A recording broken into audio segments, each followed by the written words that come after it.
So, do you hear me? Yes, hopefully, yes. So, thank you, Amelia, and thank you, Rodrigo, for the invitation to come to this famous institution and to your academy. I'm really glad to be here. And of course, I mean, as you can understand, we are a few, not so many, but a few of us from Scandinavia, or even from Sweden. We are sort of halfway to the northern pole. So it's, for us, coming south is always wonderful, and particularly to this area. I think many of us are really inspired by being in Porto. And also I'm honored to have professors at the school, Adalberto Dias and son and junior, or son and senior, which is I'm very glad you're here. So, as you see, the title of the lecture is The Poise of Stone, the Swing of Song, but should be translated into closer to architecture, plans, meters, and how the work of poets may inform the crafting of buildings. But I will present a few buildings, I will quote a few poems, and that's about it. I will also go detours into sketches and drawings that are with the works, but two of the works that I will show are three are from competitions. Two of them are buildings of ritual characters that deal with rituals as old as mankind, and two are more domestic. But I will also touch on the issue of, should we say, inspiration, or the issue of use and reuse of historical precedents. Thinking of titles for such a presentation is always a question. So other titles of this could be, say, the freedom of constraints, if you like, or influences. Negotiations is another issue that I think is very relevant in our work. Rules and rights, or to speak of the drawings that are so dear to us and to me, we could say that patterns, figures, and the choreography of plans is another such tentative title. But in my practice, I could say that the prime objective is how the works resolves the brief or the program in the wide sense of the word. While doing that, if one is lucky, we may also develop a formal solution that enhances the functionality and in the best cases transgress the brief. I will later touch, as I said, on the issue of negotiations between the formal and the functional in our assignments. But poetry, which I'll get back to now and then, why poetry, someone may ask. And to me, theory, as interesting as it is, it's too dry, or should we say too dogmatic in our work. Architecture as instrumentalized theory rarely moves me.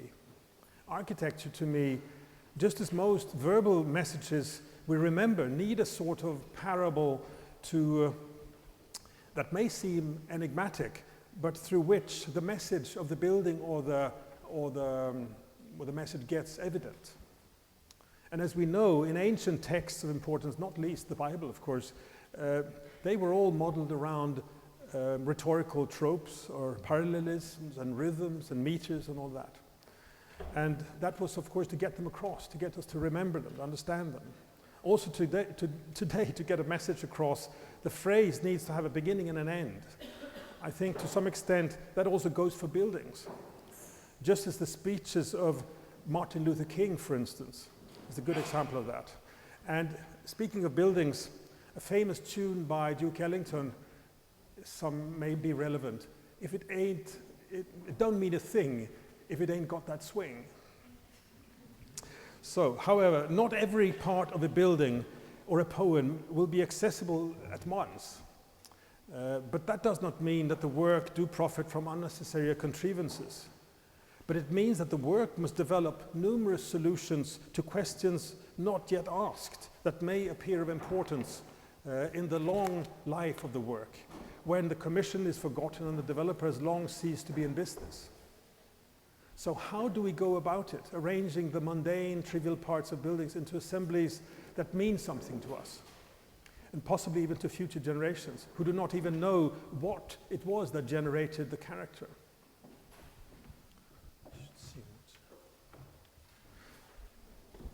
So how do we go about that? maybe one could say by keeping everything at bay, that is not to be fetishistic about details, not to be overambitious about technicalities, not to be overestimating the role of politics, not to be obsessed by history, but still seriously engaging with all these aspects, all these subjects, fusing them into a well-balanced totality. In that respect, to me, Leon Battista Alberti is a very important figure, and I think he's very relevant. His wonderful book on the art of building is, I think, really relevant also in our times. And you know, one of the things he says about decorum, he says that the highest virtue in the art of building is to know what is appropriate. So, about plan. The plan, I could say the plan is my confession, the abstract scheme of things. So the plan is necessity at bay, drawing the building's essence. Size, logistics, form and number, negotiate, and the structure becomes intelligible. A building does not have to be large for its plan to disclose some sort of pattern. Even in a small house, due to its construction or the layout of the rooms, the plan may emerge like a part of a weave or a fragment of a pattern. The length of the wooden beams, the shape of the concrete elements, or the logic of the brickwork are all aspects of this. Another is the ambition to position or group the rooms, hierarchically or not. And the pattern sets the order or the rhythm of the building in which varying and contrasting shapes can sort of be incorporated. And to me, the two-dimensional abstractions of architectural plans are not so unlike the metrical patterns that distinguish poetry. Rhetorical figures, rhyme and rhyme schemes can also be found in a figurative sense in the symmetries and diverse patterns of buildings. In other words, in the plan regulates the building rather like poetry is regulated by its metrical structure. If I distinguish building from architecture, I could say that building is closer in practice to the freer approach of prose to its syllables. In its precision, I mean, though, that architecture can offer the kind of articulation that we find in poetry. So the plan is the medium, the lens, through which everything, depending on focus and field, can be scrutinized. It outlines the entire program and formulates the characteristics of the spatial sequences. It makes possible to develop how patterns of movement function. It reveals how the core differs from the periphery, how logistics can be incorporated or divided from rooms, as well as how pillars can be combined with walls or be freestanding and visible. Its contents are equalized in the proportions of the graphic figures of secondary, in the proportions, the graphic figures of secondary and primary are equals, which I think is really important. I mean, the secondary spaces are as important as the auditorium. Storerooms and boardrooms, the overall tone is the aim. As in a painting by, let's say, Henri Matisse, where intermediate spaces are as important as the figures. The background and the foreground continuously sort of change place. And they interact, could we say. The work lies in developing a perfect pitch. Proportion is everything. Shapes are calibrated in what they served. At a certain point of balance, something happens. Transcendence can be glimpsed in the tangible. But what is really outstanding in plans is that not everything, or what is so outstanding, I feel, is that the plan regulates so much. But there's one thing, despite its intelligence, it does not determine the visual appearance of the building. So there's a kind of liberty, as much as it organizes and the intelligence as the plan is, there's still a freedom of interpretation. And I'm just showing you here a wonderful plan, not as well known as the previous maybe, by the Finnish architect Pietilä, who was sort of a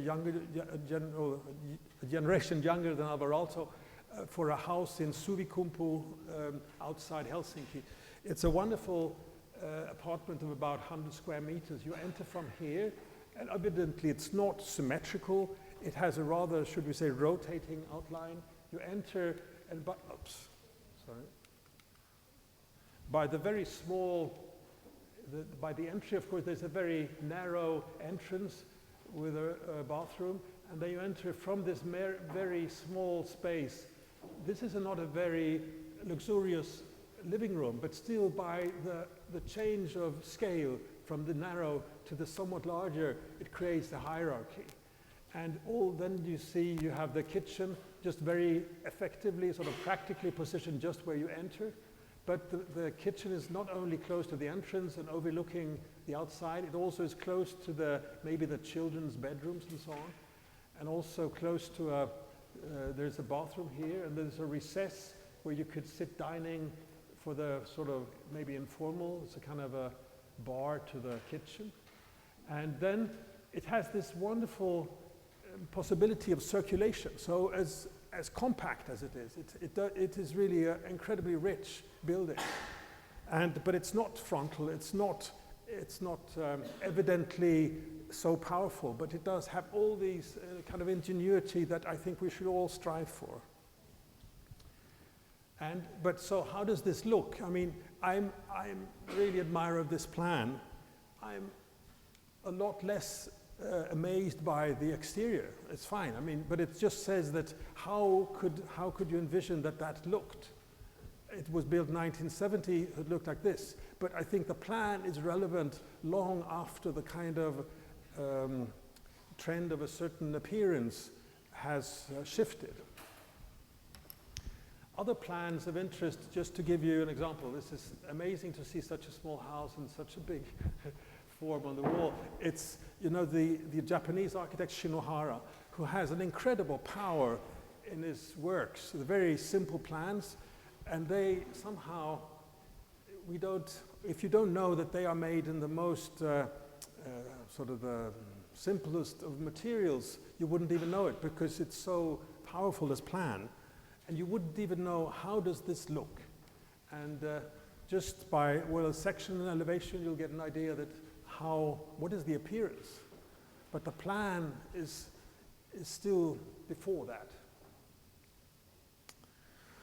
So these kind of, issues of the plan is to me so interesting, but also relevant and not so far from the issue of poetry. And there's a quote here: "Blessed be all the metrical rules that forbid automatic responses, force us to have second thoughts, and free us from the fetters of the self."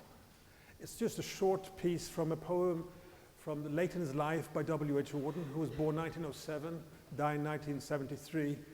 And he was an extremely gifted poet who, throughout his life, as radical as he was, which he was in many, many ways, politically and culturally and so on, but he from early on until the last works worked in different meters, and that's why he speaks of the kind of liberty. That what I was saying about the liberty of constraints. I think this is about that. Another poet from more or less the same time, slightly earlier, American poet Robert Frost, had this ironic remark on sort of the free verse that became popular at the beginning of the 20th century. Verse without a meter is like playing tennis without a net, which is sort of funny and of course very rhetorical.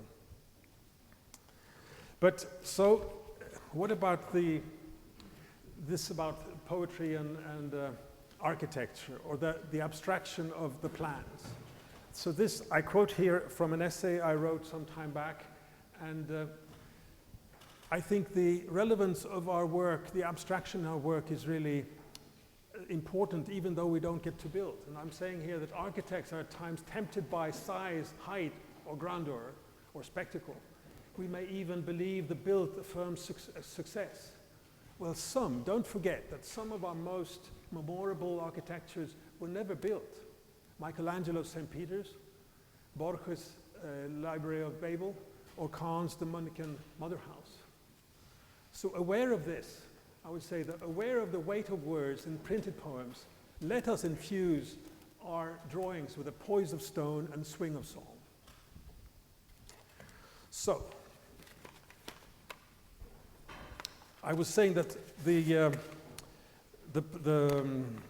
similarity between architecture and poetry is so relevant. And I would say that buildings and poems have long been molded by patterns. that have become rules. And for building, these became aesthetic and technological directives whose tradition had both practical and ritual origins. The hallmark of poetry, originally intended to be sung, was its meter, which originated in rhythm. And we know how the long epic narratives were recited in hexameters, for instance, while other rhythms molded other poetic forms. As did architects in their drawings, poets developed very intricate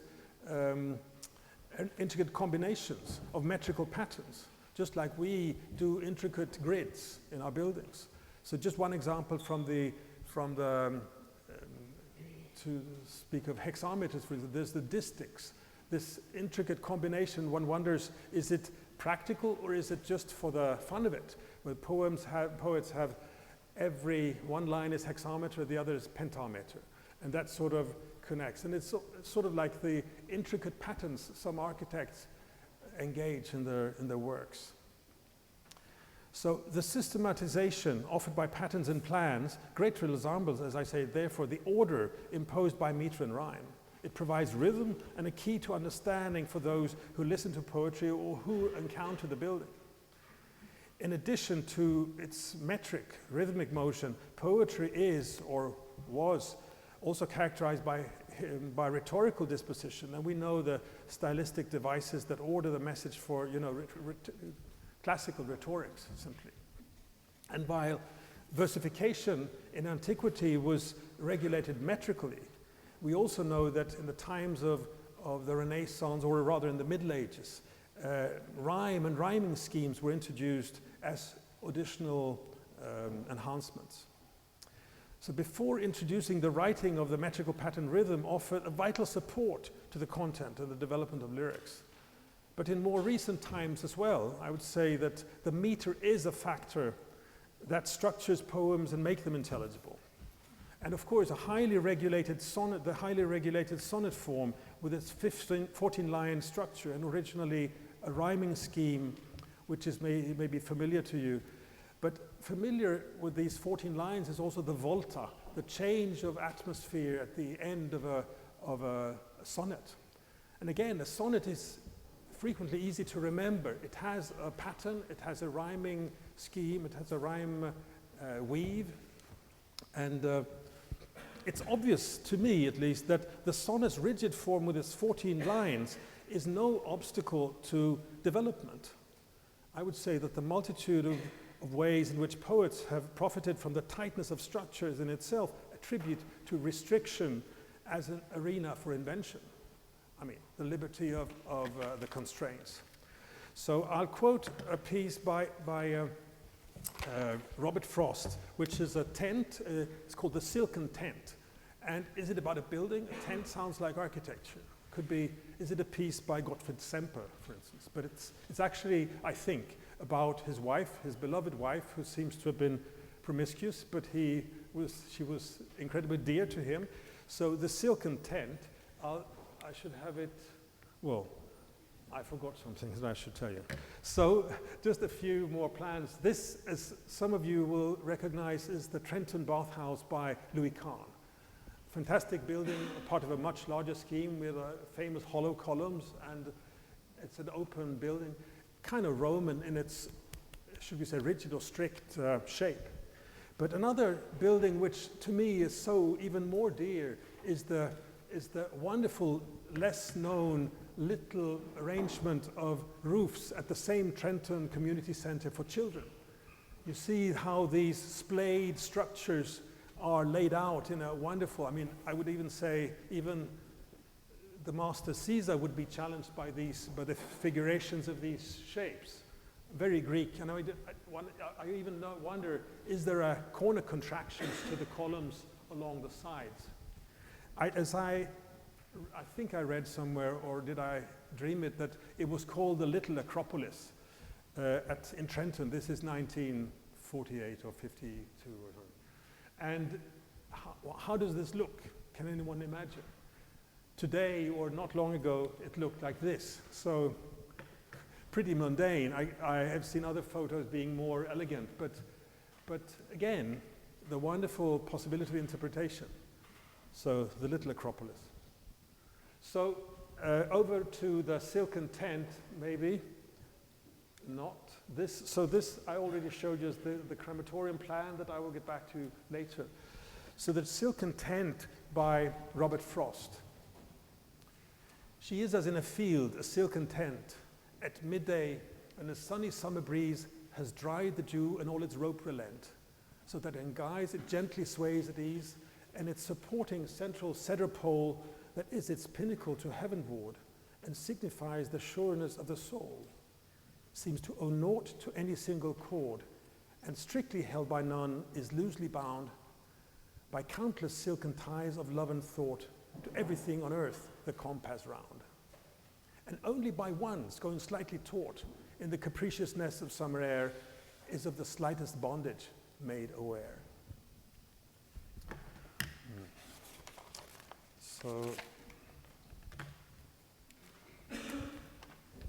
So I will show, as I said, a few ritual works. This is the Church of Årsta, just in the suburbs of Stockholm. It's located in a very typical 1940s suburban area, close to the, not so far from the city center. Existing at the site was a, located at the site was a parish center. Already, it was meant to be a church somewhere here, but it wasn't built. And this was a competition, as is most of the work we do.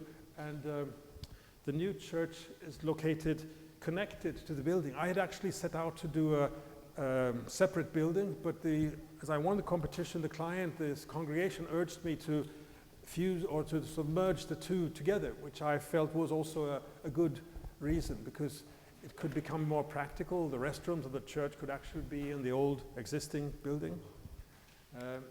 So the interior from the church is like this, and the exterior facing the major square is like this. So there is a contrast between the outer, relatively austere character of the building to an interior, and this is something that I frequently work with. And so it's a load-bearing brick structure, and the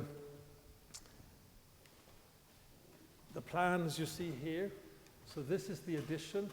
This was the existing building, which is not such an important building, but it did have one wonderful feature, which is this atrium courtyard. And by merging the two buildings, as I said, I welcomed this. I hadn't intended it, but I took it for granted that the client is always right, as long as you don't disagree. So we could make use of many things.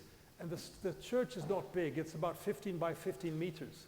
But as you see, this is a very sort of 60s building, probably inspired by works of, for instance, Sigurd Leverance with a dark brick on the outside.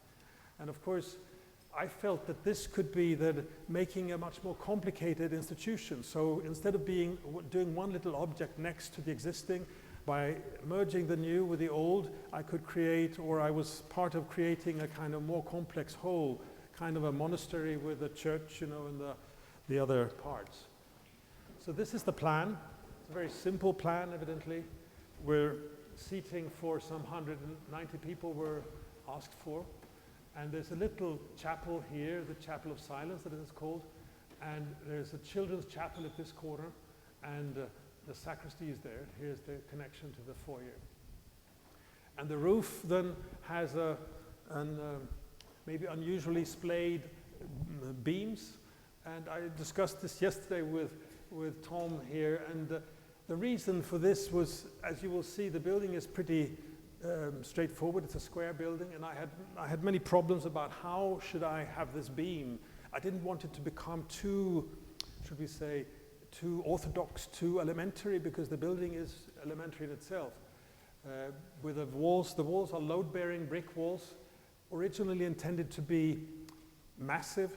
Swedish regulations, though, asks for insulation, so there's an insulation. There's a cavity in the wall with insulation, which is in a way, it's ironic, because the insulation may last for 50 years, whereas I guess the structure could last for 500, if not more. So I had numerous suggestions or solutions about how the building should be, and I was very inspired by should we say, celestial light of different kinds, and we know the Baroque churches with the hidden light sources that bring down light on the crucifix and so on. There were so many, there were hundreds of sketches of things with sort of top lighting, and I also leaving that was a little bit about realizing that a church is not an art gallery, it's not a place, it's what do we focus on? I mean, I worked a lot on it, and finally, what is the program about? It's not about to do a wonderful space, it's about doing the utmost to do the best kind of solution of the program, which is for ceremonies, you may come there to baptize your child or to get married or even to bury someone, and then what is the most important then? It's that it provides something for that without too much fuzz. There's a risk doing such spaces that there's a theatricality that I wanted to sort of to not have. So here are just sketches of many solutions for this roof. When I'd skipped the skylights that I worked on a long time, I had sort of a central beam all through the building. Then I had a double sort of directions of many beams, creating a kind of 9 square arrangement, but also very symmetrical. And I felt, to me, symmetry is wonderful, but it was the risk that the whole building turned into something so strict. So finally, I settled on another solution, which was I was really capitulating into how do we do this kind of, what should this be like? But at the same time, I also worked on the space. So this section, which is also funny to see so large, but it was really an elaboration on the walls, on the side walls, where I thought that there could be maybe benches, but the benches was really something that came from the idea of creating a richer space. Then it provided very good seating for all the elders, and actually I took the seating all around the space. And then to continue the sort of the profiling of the outer wall, here's a shelf for candles and so on. And here you see very ordinary, so I skipped the skylights and went for very ordinary, should we say, windows, though of an unusual size of 5 meters or so. And the elaboration, it took a long time, but finally, as I said, I really capitulated, and like when on a vacation in Sweden, you can walk around. You could walk around on any place, and you come into some barns, some ruined barn houses. Maybe they can be very exciting. You see the light rays coming through, and it's sort of collapsing. And that was something what I had in mind, and I started testing it. And that I choose it was really this odd shape of all these beams was because I felt that it somehow in this pretty austere shape, I felt that it responded to something that each of us feels sometimes, that we're not dressed properly for the occasion, or we don't know who's getting married, or we don't like the bride or the groom or whatever. You know, you feel sort of not as you should. And in some way I felt that the kind of strange, the only thing getting out of the symmetric was the roof, and I felt that was quite good when you're sort of looking upwards and getting some response of it's okay being not correct.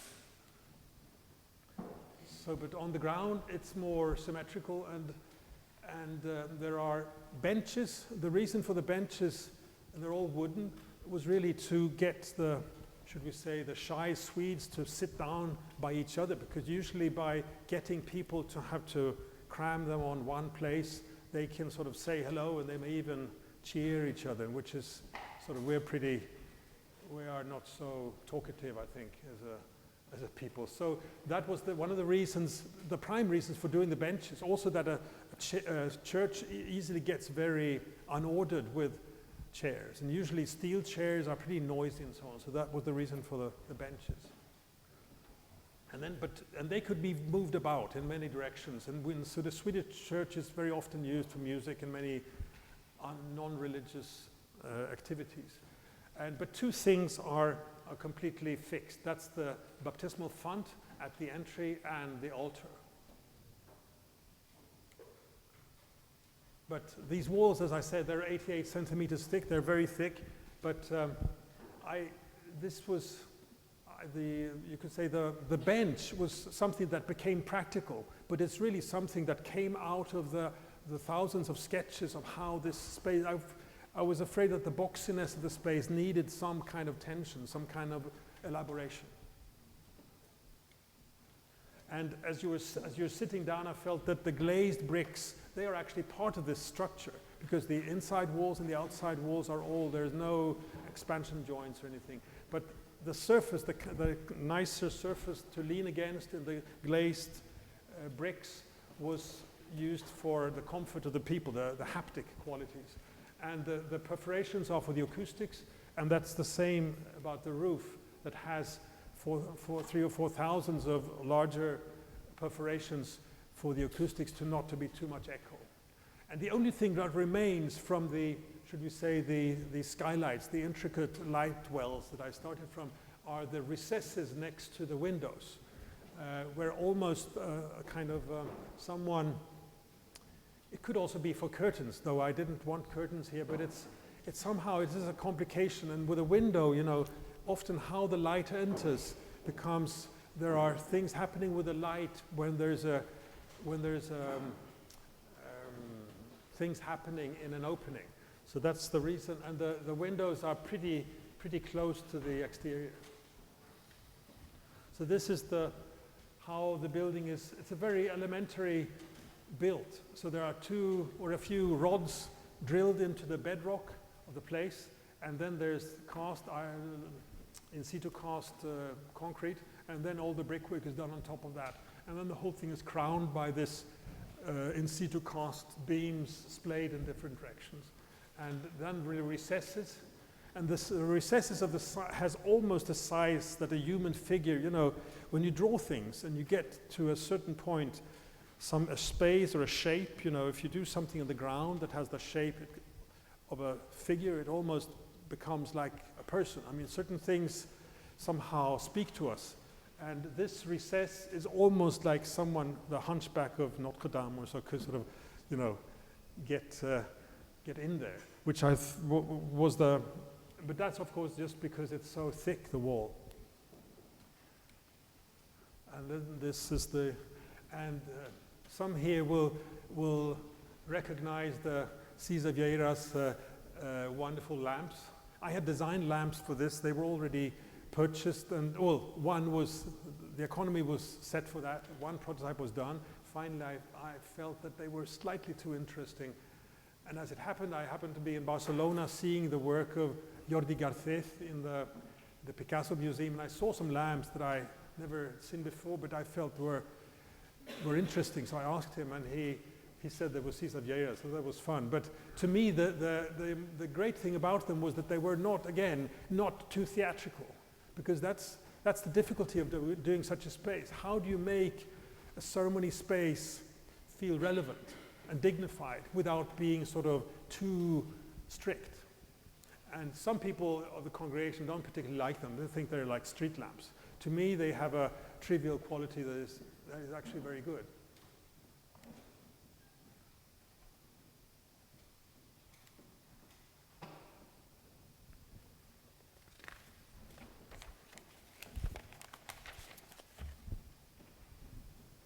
So this is the back entrance, the church is to the right, the outside with the belfry is to the left, and straight in is the sacristy.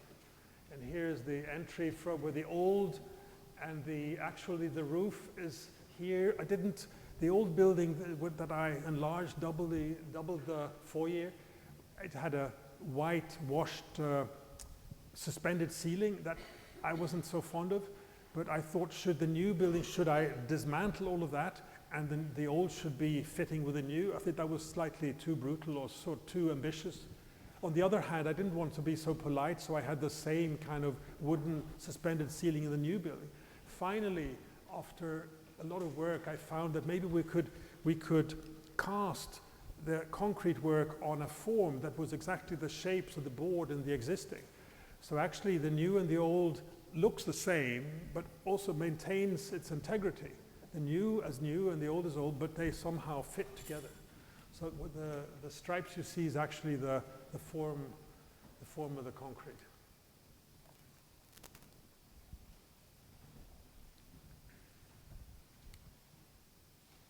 So we designed all the details. the ambo, is I didn't want, a church, a small church of this size can easily look funny when there's a lecture which looks like a conference thing where it almost says Hilton or something like this. They're only there to read the text of the day. And I felt that should be, because the priest is one of the congregation as well, so I wanted that to be as little as possible and as simple as possible. And actually what you do, it's a steel piece, so you draw a little. Actually, the inaugurating bishop is a very short woman, and some of the priests I knew were very large, so I sort of thought that it has to be adjustable. But I didn't want this electronic device that you press, so press a button and it says bzzz. It gets also pretty trivial, so I just made it's a steel thing where you actually, there's some, I don't know in English what it is, but it's a simple thing that you can roll in one direction going up or down. This was also criticized by some in the congregation, saying it's too vulgar, that the priest should kneel down to do like this. But I felt it was just what is needed, that the priest is one of us. So this interaction, or this normality, is quite important. Here's a procession cross. And actually this work behind on the wall, funnily enough, is a mosque. I've designed a mosque since, which is not yet built, but the permissions and everything is there. But actually this congregation, the Imam of Stockholm came to me and said, we have visited your church and we think it's a very good building. It could be a very good church, or it could be a very good mosque, they said. And I took that as a compliment, because to me this kind of ceremonial space, or space for prayers, I mean, we know also Hagia Sophia also was a church in the beginning, so it's not a question of the specific religion necessarily. And this is the little chapel of stillness, which actually, it's a kind of mistake. I'd meant it to be the exterior brick, but there was at the beginning of the work, the contractors had done a mistake, and I had been provided sufficient specifications, so it became a sort of a confrontation very early in the project. And I felt that one shouldn't disturb the contractors, so I said, because they thought it would be stuccoed, and I'd meant to have the finer exterior brick, but so I said to them, we'll just skip it, and they thought it would be stuccoed later on, so they just did the brickwork in an ordinary way. And then a few months later I said, no, it will be just like that, and they were really embarrassed because they felt they should have done a finer brickwork. But to me it was really good, because this is really the kind of ordinary, well-crafted brickwork, but it's not done for show. It's done as a structure. And the chapel for the children with green, which happens to be, as I believe, the sacred color of Islam. But to me it's also said to be a calming color for the kids. And some chairs that I designed that were sort of, there are wonderful chairs by Alvar Aalto, for instance, but they're a bit advanced. They're bent wood, and I felt that maybe they could be as elementary as the building. So there are only posts 42 millimeters in diameter, and these other ones are in 21. And it's almost like a little ladder, so the kids could climb up, but it's not so small that an adult couldn't sit. It's a very sort of ordinary chair, but slightly smaller, and just with a piece of hide is sort of wrapped over the wooden parts. So it leads to a very different work, a domestic or a high-rise in Malmö, in the south of Sweden, close to Malmö. It's part of a big new area with a big hotel, high-rise, double the height of this. It's next to an old train station, and I suggested to do it in brick, but it could have been, most of the other buildings are really varied characters.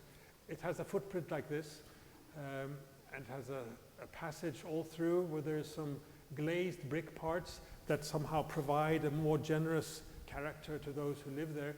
But so the plan, it's not a square, but it's sort of a rectangle. With every corner there are flats of 2 or 3 apartments, and every corner has a recessed balcony facing 2 ways. And as you see, on this side, all the openings have the exact similar width, about 2.5 meters, and there are 6 of them. So there's the same, the opening to the balcony is exactly the same as to the others. And there are 5 on the other end. And on the lower floors, there's a corridor for 6 apartments.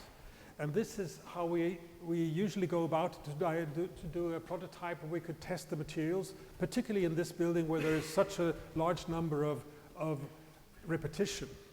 And so we could test both the brickwork, because the building has in situ done brickwork on the facade, so it's a 11 centimeter thick brick wall in situ done, the exterior. But we have on the sills of the balconies, we have fiber concrete, and the sills here are in steel on the windows. And all of these could be then tested and to be sort of the prototypes that should be then okayed. So then we could, this made it possible to, of course, have the contractors to test their work before they were on site. And we also tested what kind of mortar should there be. And here I chose a mortar which is very close, as you see, to the color of the brick, to give it a kind of, not monolithic, but a more, connecting to the brick. And there are these recesses that are, of course, possible also with the practical work on site. And as you will see, all the windows are vertically organized. And that's, I mean, in Sweden, currently there's so many buildings, apartment buildings or other buildings that have sort of windows going in every direction. I guess as a way to sort of show a kind of liberty or informal quality or something. I think that a building, of course, the not so exclusive buildings have vertical structures. And it's good reasons to follow that and put cost on the things that really mean a lot. So as you see, the windows are all vertically positioned. And here, I mean, there's a great repetition. That was my argument to the Skanska, the contractor, the developer. And as you see, it may seem repetitious at first, but to me, the idea is really that there should be a kind of, I mean, you could say the elastics of patterns, if you like, because the patterns is such an important aspect of our work in plans or in elevations. And here it's very evident that the pattern is very strong. But for those who pass by here often or who live here, so it will sooner or later become probably evident that actually the top floors, most of the windows are 170 high, but on the top 2 floors they are considerably higher. Not that most people would see it immediately. Why should they? And there's the shift from the base to the shaft also, you see they're considerably larger. And I think that gives a kind of freedom to so it's not rigid. It's not completely the same. There is sort of an understated freedom inside of this, or a kind of breathing of variety. So this is how it looks. And, looks it's almost finished here. Next to it is this brick former station. So even the openings, and you can say the column at the end would easily, if it would have been for structural reasons, that could have been a much more slender column. But I wanted to rather do the openings such as, should we say, cavities into the volume rather than that these would be as terraces facing outwards. So there's a considerable column there, and it's the same profile on each part. Maybe, yeah.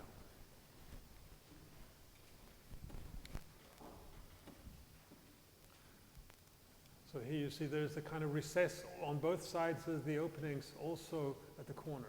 Of course, there's a brick column behind that, but the brickwork is done in situ. And as I said, on the ground floor, the building has this powerful brickwork all through. But so providing some kind of nuances to that, I think, is also of importance, because there are certain works that we may admire, but sort of 60s work that has a very sort of, should we say, a kind of morale of it shouldn't be everything should be a bit rough. I think that's to me not so relevant. So as you see in this passage through the building, there's actually a brick wall, a brick floor as well, but there's also a very long bench, so anyone could sit down, wait for their parents or friends or whatever it is, which is then glazed.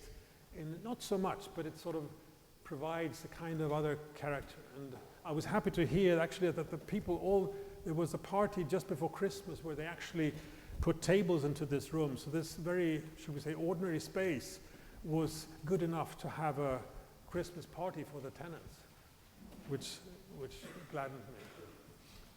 So another brickwork, as you see, all of these are works of brick of different kinds. This is at a very steep slope in Stockholm. It's a little private house on a very small site, sold off from the neighboring property.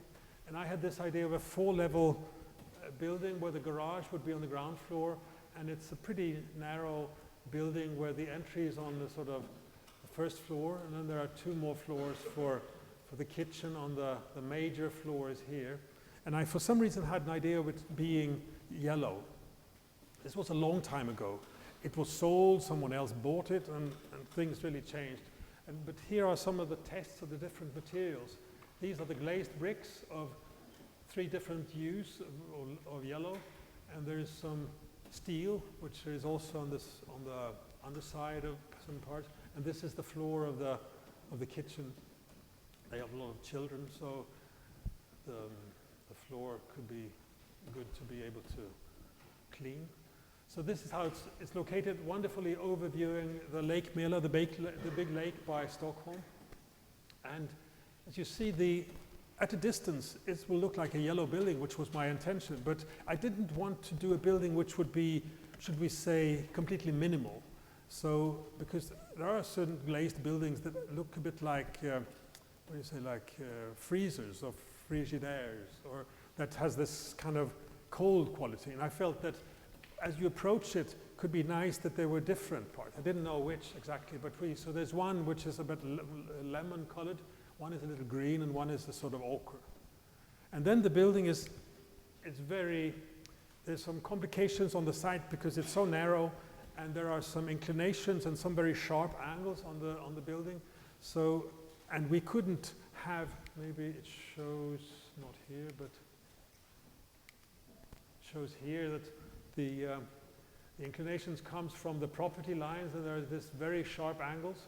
And I realized I couldn't do, those couldn't be custom-made bricks. That would be impossible. And neither would I want to cut a glazed brick. It doesn't feel very good. So I felt that maybe we could even add some vitality to this building by actually doing all the corners in unglazed bricks, as you saw there. And this was, but the reason was really to find sort of an appropriate solution to the task, rather than, it wasn't thought of as primarily as how it would look. But then I was happy to find that, of course, it's created this kind of, in Swedish we call it corner chains, you know, the kind of on all Renaissance buildings, there are these stones that make a kind of chain on the corner. So the ground floor is like this, and then you come up to the kitchen, which has a double-sided benches or sink and so on. So the major circulation is around this, and but really this is the property line brought into the building. It just sits exactly 6 meters from the neighboring house, which is just there. And then there's some, on the interiors there's wooden, the outside of the windows are actually clad in copper that is black oxidized, so they're pretty dark as a contrast to the yellow. But the inside is all oak. And then there are some steel columns, and they are steel evidently, but I felt that should we do them in steel, they were a bit cold and not so I actually had them painted in painted trompe-l'oeil as the woodwork, which I felt was sort of nice to fit the framing of the windows. This is on a few floors, and most people wouldn't notice. They think it's a wooden column, and people don't. Architects wouldn't maybe, but and this I think could be also an homage to one of my the many masters that I've learned from, and Hermann Czech. Some of you may know of him. He's a wonderful Austrian architect practicing in Vienna. Hermann Czech has done numerous very interesting buildings, particularly in Austria, and he has worked with these things. So it's a kind of trompe-l'oeil, but it's sort of understated as well. So this is the kitchen, this kitchen floor. I think the color is not so good in the image, but so all the rest of the floors are light treated as you know, you see the wood, but it's treated with soap. But here it could be clean. And here's the most pointed corner of them all.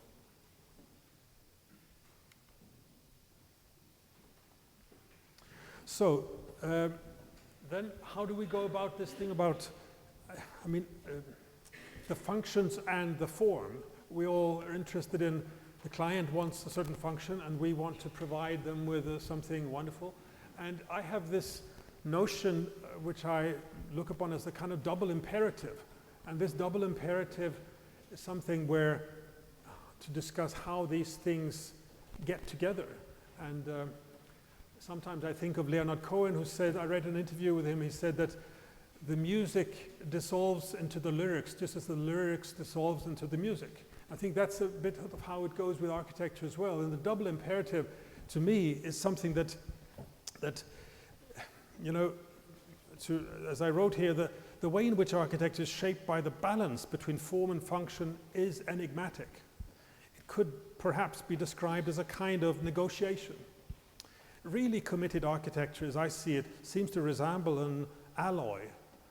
Or an alloy, would it be liga or aliestación or something like this in Spanish? Or a ligierung, which is about Swedish. So this alloy of form and function created by the forces of this double imperative. And my experience is that there exists a kind of paradox between the formal and the functional. The form is for some reason too precious, as I see it, to leave to the formalists, just as the functional is too important to leave to the functionalists. Because in my experience, not so seldomly, it seems that the impulse is the force, the form to go from, say, looking good to be really urgent comes from a necessity in the functions that provide this collision. And vice versa with the form. Sometimes the invention or the appearance of a certain form actually solves what was beyond the scope of the client's wishes for the functions. And this is an interesting and intriguing paradox that we all have to be sort of continuously aware of and work with. So if one goes, I would say that the negotiations it's not only in architecture that negotiations take place between the content and the form. If one is interested in the rhyme schemes that are so important, for instance, in the development of Dante's La Commedia, then it's possible to see already actually in the first canto of La Commedia the impact of rhyme on meaning. He says there that the sun is silent, or it's mute, tacit is the word. And the verse form, you know, Dante's own invention, the terza rima. As the Italians, you probably, there's some in the group who are from Italy, you've learned this as infants, I guess. But for the rest of us, you know, the terza rima has 3 rhyming lines, and there are these triplets that somehow interlocking with the next line, which is not rhyming, and it creates this wonderful long line of 3 rhymes being overtaken by 3 other rhymes. And as we know, these triplets interlock all through the poem, and the clear rhythm of pentameter, the iambic pentameter is unfolding. And of course, the words, therefore, and the content is influenced, understandably, by the pattern of the rhymes that are chosen. And I brought in here this just first part of, this is just a little part of the first canto. And for those who are not familiar with La Commedia, I'll just read a few lines for you to hear how it sounds. And for those of you who don't know the story, it's of course Dante, or the narrator, is in a wild wood, and he's strayed from the road in the mid-time of his life, and he meets all these kind of scary animals, and he is forced down in the valley. But luckily for him, he finds a ghost there, a figure which is Virgilio, his hero, you know, the artist, the poet's hero, Virgilio from 1500 years, or some almost 1500 years earlier. And so it sounds like this, just a few lines. Nel mezzo del cammin de nostra vita mi ritrovai per una selva oscura che la diritta via era smarrita. Quando a dir qual era e cosa dura, questa selva selvaggia e aspra e forte, c'è nel pensier rinnova la paura. Tanto è amara, c'è poco e più morte, ma per trattare del ben ci ritrovai, tiro dell'altre cose ci vo scorte. Io non so ben ridir come io ventrai, tanto era pieno di sonno a quel punto che la veraccia via abbandonai. Poi ci io fui al piede un colle giunto, laddove terminava quella valle che m'aveva di paura il cor compunto. E guardai in alto e vidi le sue spalle, vestite gia di raggi e di pianeta, semena dritto altrui ogni calle.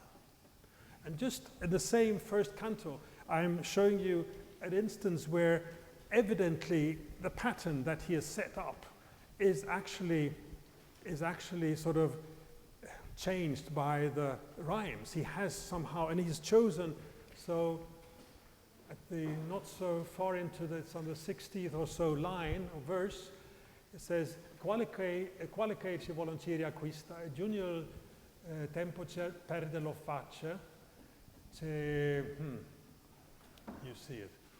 Se in tutti i suoi pensieri piange s'attrista, tal mi fece la bestia senza pace, se vendomi contro poco a poco, mi ripingeva laddove il sol tace. And so he says here, I'm sort of pressured down to where the sun is silent, or tacit in English. And of course, this comes from the pace, the beast forces him without peace, if you like. And we have the auxiliary word here, where this about says that what we have acquired on our own are wonderful, and but when we lose it, everything is sadness and tears, and that's what the beast is doing. And so this evidently, the touch, he says that the sun is quiet, the sun is silent, and this is a funny, because of course the sun is either not there, it's dark or something. And I would say this happens in architecture quite frequently as well, that we have this negotiation. And of course, Dante was sort of aided by his formalisms or by his patterns. But then you could even say that how does he dare to use these kind of shapes? And maybe we say it's the formalism, but it's probably also, or it could be, this is just my thought, that it could be also that, as I read another piece by his mentor, or should we say his hero, Virgilio, in the Aeneid, you know, from the Roman times. Actually, there's the Aeneid, you know, Aeneas leaving Troy, which is ruined, and he's going to lay the foundation to Rome, as the story goes. And then, actually, it could well be that it's actually the inspirations that Dante has taken from, or got from Virgilio, that makes him dare to sort of choose these words that are pretty wild. And so I'll just give you in the Aeneid, you see here how it says, actually it's the warriors in this story, you know, it starts with that the warriors of the Trojan War are moving out to the Trojan horse on into the Ilion castle, but it's with it says here that tacite per amica silentia luna. So there, it's a very similar kind of writing from Virgilio, saying that these warriors, they can actually enter because of the benevolent or the kind silence of the moon, who is sort of helping them to do this job of entering. And so what my point is, in some way, that the explanation that Dante uses mute or tace to describe the sun of the dark forest is because of the pattern of the terza rima. That seems very probable, the kind of formalism, if you like. But knowing that Virgilio, his hero, used the same thing about the moon and the same kind of predicament, it immediately makes it the explanation more complex. So my sort of theme here is that the poet, or the architect, if you like, is sort of his negotiations with the form and the functions, or the narration in this case, gets better by his knowledge of both how to deal with the structure and to using his precedents, the histories. And I will then go into the last work, which is the Woodland Cemetery, where I have sort of experiences not exactly of this kind, but I think it's somehow, of course, it's a post kind of rationalization when one looks at one's own work, how it came about. But to me, the structuring of poetry certainly have some relations. And this is then an image from the 1940s, and the major building here to the left is the Gunnar Asplund building from 1940, the crematorium and the 3 chapels. But the whole Woodland Cemetery is, of course, created as a kind of open space. It's a woodland cemetery as opposed to what was more common some centuries earlier on, when, you know, a cemetery was often looked upon as the city of the dead. I mean, if you go to certain cemeteries, if it's in London, if you go to the Highgate, or there are many small buildings almost for the graves. But in Romanticism, this of course is Caspar David Friedrich from about 1830. And this has, of course, a change of attitude towards the nature, where nature was not as maybe scary as before, but rather provided a kind of emotional possibility. And I don't know if that was interesting to the architects, but it's just this creation by Labyrinths, who did the primary work on the landscaping. This Hill of Remembrance, of course, is not so far from the Friedrich image. So this is a view from the main peristyle outside the large chapel. But this Woodland Cemetery is a bit like this. There are very large pines, and the Woodland Cemetery is located just at the south of the Stockholm city center. It's actually not a Christian cemetery. It's a municipal burial ground. So it's not, there is no church here. And it's very close. There are Muslims, and there's a mosaic cemetery, part of it also. This is one of the plans of the Asplund office. His major building is there. His first little building is there. But actually, the important Resurrection Chapel is following this path of the 7 wells, which is a bit up here by Sigurd Labyrinths. And unfortunately, as some of you know, Sigurd Labyrinths was kicked out of the job in the 30s, so he was never involved in the final resolution of this, which is very, very sad story. But this, unfortunately, this is put upside down. So the new building is set here. And as I said, the major 1940 complex is here. Labyrinths Resurrection Chapel is there. And the little Forest Chapel is there. I'll give you a few glimpses. The 1920 Forest Chapel by Asplund. And this, which is actually the kind of corpses cellar next to it, which became of some importance to me while I did the competition. This was an international competition for maybe 6, 7, 8 years ago. And this I'd never really looked at before, but somehow it was interesting. I saw it with new eyes. So this is the Labyrinths Resurrect Chapel from about 1923. The major entrance, which is sort of in the line of this path of the 7 wells.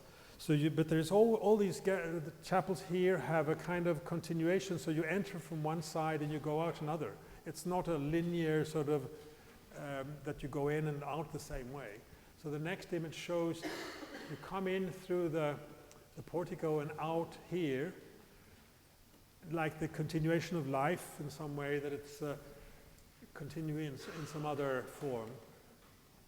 And this is the wonderful plan with the paving or the mosaics on the floor, which is pretty subdued into the very discrete detailing of the building. And it has the major piece here and the catafalque for the coffin here. And it's really as austere as it is in many ways. It's also, you can interpret it in so many ways. I mean, is this Charon's boat? Are these the waves on the Styx? I mean, Labyrinths never said, but it's not so far-fetched. So these are the buildings and the surroundings, and this is the major chapel. And the new crematorium is just on the back side of this. Back side of this as well. This is the chapels. And so, about the work, the studies to know what to do about this was not so clear. I suggested there was a road, and the practical thing would be to have the building just next to the road. But on the site that was given, I pushed the building as far into the site as possible to have that the mourners who would come could be provided with a kind of walk up to the building, so somehow prepare themselves for what they were about to do. They were going to receive the urn or be present during the cremation. And I didn't have any ideas much about the building, but there was some bedrock here, and I felt I was sort of here thinking about, should the people go all alone in the wood? A wild wood could almost be like a selva scura in Sweden, a long time of the year it's really dark.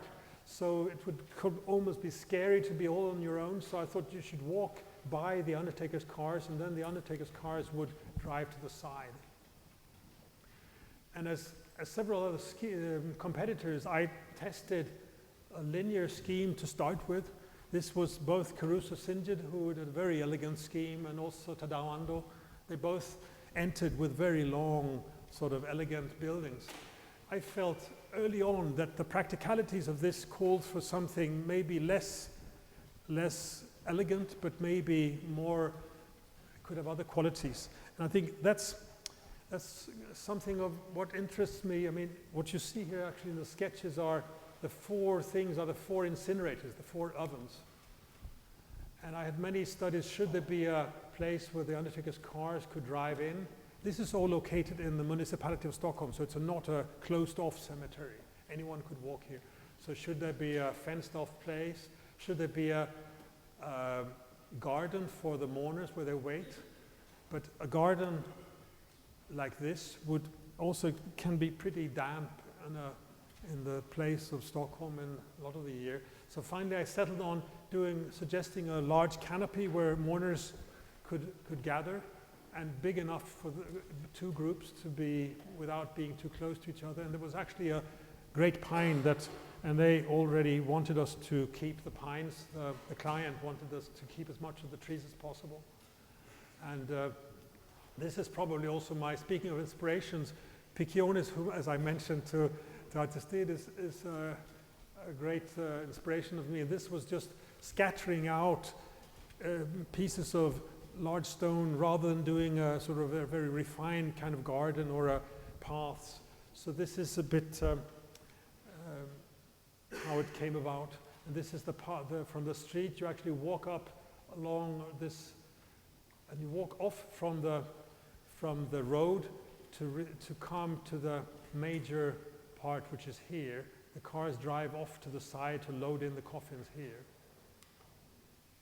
And the building started as, this is the final solution, but it was very close, but it did have one feature that kept it going for some time. It actually had the shape of the atrium where the mourner or the staff could go out to have a coffee or smoke or so without meeting those who are there in grief. And I had the same shape of a skylight or an opening in this canopy, which was the same size, same proportion. And that was, as I see it, a kind of rhyme. Sometimes, rhymes are frequently occurring in our work if it's for facades that we have a certain pattern. And this can have some importance, but it's also a risk that the rhyme becomes outdated or that you get tired of it. And in this case, as the building became more and more precise, and that I knew everything that needed to be here, I somehow skipped this, and instead I made a kind of fragment or a scar or something into the building, so the skylight was in the opening of this canopy was no longer there, but it was rather a slit. And here is then where the undertaker's cars come in, load in the coffins into the cold stores, and then they're brought into the incinerators that are here. But the mourners, they go off from the road up on the pavings among the trees, and then they can go into a small entry or a hall where they come into a ceremony room where there could be it's kind of a chapel, where there could be a ceremony around the coffin, or there could be they could receive the urn with a priest. But the large things are taking place here. Here's the incinerators that run for about an hour or an hour and a half. So there were numerous studies about should this be a courtyard, and many things were set. As you see, all the incinerators, and there were different solutions for a lot of things. But finally, as I said, what got it going was really, I found it helped me to organize, if so temporarily, the work when I had the atrium of a certain, and the atrium was there for the staff, so they wouldn't need to be out for their free time. And as you see here, there was the pine, and they were exactly the same. And this kept it going. Even the competition entry was like that. But I somehow, it was like after a while, the meter didn't need the rhyme. It sort of provided sufficient structure, sufficient rhythm to the building in itself. And this was just tests on how should I bring light into the building? Should there be skylights? There could be numerous skylights to bring down light, because I didn't want so many windows to the outside. But also, it's not an art gallery. It's not a museum. So finally, I sort of capitulated and felt, well, it's a utility it's almost a technical facility. So it'll just be a big, large span of window with some ridge somewhere. And temporarily it was there. But so here was the competition entry arrangement. And this was the final sort of suggestion about the roof, just one big roof. And then with a few perforations, bringing down sufficient light on very large openings. They are about 4.5 meters, so they're substantial. But compared to the other schemes, there were many schemes really by other architects that were really glazed and so on. I think it's the positioning of these openings that do the job, because they are positioned by the glazed walls, of glazed brick walls that sort of reflect in the light. And this is how we work as much as we can. Of course, we do, like everyone else, we do renderings and everything, but these are 1 to 20 or 25 models that we usually do. And these were actually copper clad, which was what we suggested. It was never bought. And we had a prototype in the woods to test the brickwork and so on. So this is the building, how it looks today. And so the mourners walk up to this generous canopy, and the cars drive off to the other side, not sort of intruding in the different activities. And you'll see the slit here, and you even see maybe a little window, which is one of the 4 windows on the roof. So the roof has the exact same brick, which is on the flat side. It's a Danish brick, which is very hard burned. And this was during construction about the incinerators, and there's a marble floor. So we were sort of in there. And the elevation shows this very low building where the slits are. Here is the slit which brings down light by the canopy. And there's one major opening, major door, which is more almost representational than, it's also actually practical. It was not in the brief, but I provided it because I felt there was a need of a sign that there was something behind this wall where the thing really is happening. But all the mourners would go into the lower doors. Well, let's see if the mourners would go into the side here, whereas there is an opening here. If you cross this sort of open space in the slit. So here are the 3 openings, about 4.5 meters long, and there's one tiny slit, just maybe 55 centimeters wide, providing light to this ceremony room, this little chapel.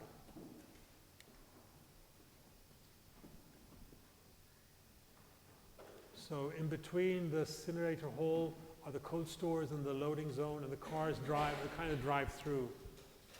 So the cars drive up to the side, whereas the mourners start on the road and then meander between the pines.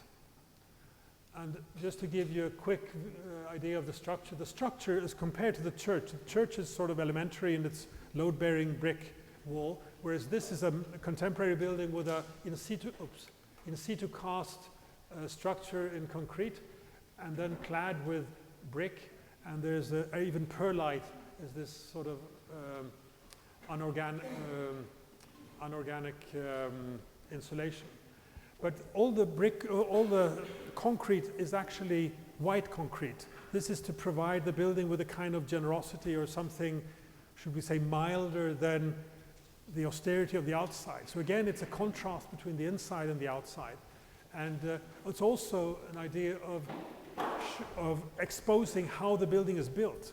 So all the walls, you will see the formwork, you will see the edges of the forms, but it's still a very soft, white surface. So as with the church in some way, the theme, one could say, was this thing about gravity and clemency, or gravitas et clementia, or something like this. The sort of the mercy that needs to be provided in the building, but also the kind of strength that is to be there. So here are, on this canopy, there is, as I said, this is a more contemporary use of brick. So the bricks are even cast into the slab of the roof. So it's a very different solution. And there's even a beam, you can see there's even a steel beam here in this to provide the building with this very thin and long opening. I wanted this to be quite an generous opening for the mourners. And as I said, there was a pine in the competition. Finally, I scrapped that and selected instead a load-bearing granite column, which also gave some kind of representational quality to this space. But the whole inside of this is really a kind of play with brick in a more contemporary way, because it's brick on the floor, on the ground, brick in the roof, in the ceiling, brick on the piers, and brick on the walls, and the kind of wild patterns. So now we're up on the roof, which has the same brick. It's a very hard-burnt brick, 3 and some of you would know it. Zumthor used it for the Columba, the Köln project. So this is the roof. It was interesting walking there during construction. It's like a strange kind of being on the back of a whale or something like this. It was very, very interesting. So this is the tiny slit providing light to the ceremony room, which is below, and this is the atrium where the staff can be out. And these are other models of large scale that we do. And then, so this is unusual. It's a very long span here, but there's a column here. Technically, there should be provided a column here too, but I wanted the kind of generosity to that opening. So that's the sole column, kind of petrified tree, if you like. And then this, So the door behind is this door that I suggested to the client. They didn't ask for it, and actually they embraced it because they realized they could have it for they have to serve the incinerators and bring them out to the big technicalities. But of course, it's large scale, and it's more like a kind of door to Hades or something like this, because the people we live in go this way, so to say. And there's even the brickwork here is on the edge, so it's a bit unusual, that too. Here the bricks are actually laid directly into the ground, so there will be growing grass of this little sort of river of the ground, the surroundings that come into the building.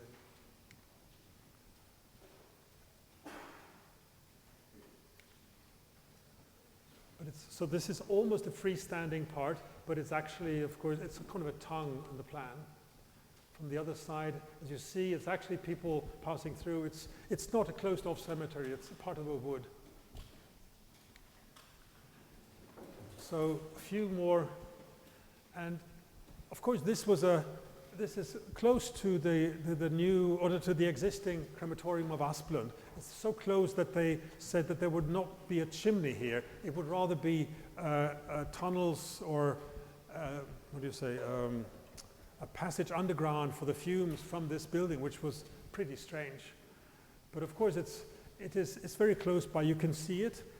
But I had this, actually this competition said that this should be in the Wildwood section. It shouldn't intrude on the Asplund Labyrinths project. I could well have suggested the building very close to the existing structures, but I think they were afraid if some star architect from abroad would come and do fireworks next to it. They wouldn't want that. But so that was, to me, the title for this building was, or the motto in the anonymous competition was, "A stone in the forest." Sort of pretty quiet. And so the inside has this, as I said, the all in situ cast white concrete, and so you will see the formwork. And the idea is really to provide those who are there with a sense of how it is actually built. The client was, for a while, saying, no, it should be ordinary concrete. You'll paint it white. No more talk about that. But luckily, I convinced them that this would give the building a kind of patina that wouldn't never happen with a gypsum board painted, or so it was like that. And then there's, unusual for a technical facility, there's a marble floor of relatively large sizes. And this is the major door, as I showed from the outside. And next to it is this ceremony room where mourners may overlook a coffin brought into the incinerator there. And here again are these glazed bricks. Here they're perforated completely for acoustics, because there's quite a rumble from the machinery of the room. And here they are not at all, of course, part of the structure. So they're more like a textile sort of hanging. There are no joints. They're not sort of making a structural pattern, but rather just evidently unstructural. And this is the ceremony room with this ray of light on the ground from this tiny slit. Here's the larger opening. And also in there is this perforated, because I didn't want a kind of soft material corrupting the space in the ceilings. So that's the only sound insulation in the place. So here you could either have a coffin on the ground or a urn that you come to get. And I had many problems. I mean, there should be a changeable lighting, so that's this.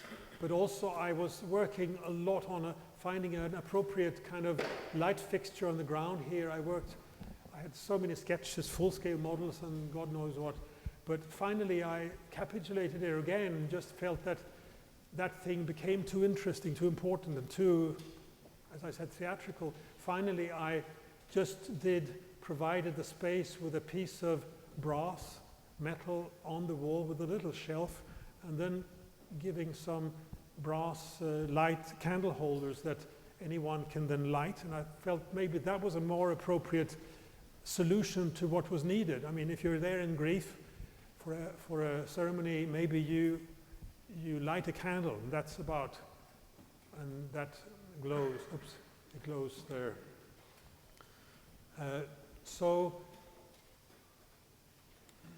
And then, as I said, there's a space, there's a outdoor space under the sky, which is quite needed for those who work because of working inside of this kind of facility. And we brought back some of the stones. The stone in the forest was, as I said, the motto. I brought back some of the stone that you will see shortly that was in the place that I sort of retrieved into the building after it was finished. And here are no columns. It's just a kind of beam going all through, and then the glazing and some warm air from there. And here is the opening to the cars that they drive out. And the courtine is just to provide something which was similar to the bricks. And the bricks, some students are inspired by the bricks and think they're cool, that it's so heavy and so on. And I must say, I choose brick, and the whole exterior of this building came very late in the process. I worked months and months on the plan to provide the most efficient and most interesting plan. You know, a long linear plan such as Big and Tadawando and these people had, not Big, sorry, Caruso St. They are sort of sexy to some, but they also have this, they lack the kind of enigma that can be in a very compact building where it can be very practical, but it could also have an almost labyrinthine kind of quality. That was what I was working on. So it was really late in the process that I selected brick, and pretty much because I wanted something to fit to the bark of these pines, these rough pines that are all around. So it was really that what gave me the impulse, because it could have been a white stucco building, but again, it's not a public building, it's more of a technical sort of tough facility. So this is where the cars drive out, but also someone needs to be able to escape if there's something happening. So, and it takes a little while to get the big rolling courtine door to go to the sides, so there's also a door. And I think I'll say a few words, as I said, about inspirations. How do we go about our work? I mean, how do we provide the technical that is required for the building and the client, for the functions, but how do we also involve what we know, what we have been inspired by? And I think I'll just quote something from Ordens, who did a very wonderful piece, which is a poem from 1950s around when it's called the Shield of Achilles. So, you know, in the warrior times of the Trojan War in the old times, of course, the shield was such an important thing for a warrior. The spear and the shield were the two big things. And the hero, of course, Achilles, he was expected to have the finest of shields. He was the hero. So the Shield of Achilles is a piece that Orden wrote just after the Second World War, in some way commemorating the atrocities of that war. So you will hear here how a group of people are by the guards. They see their enemies capturing people, and the good people, they don't dare interfere. So what the foe is doing, the enemy is doing, is happening.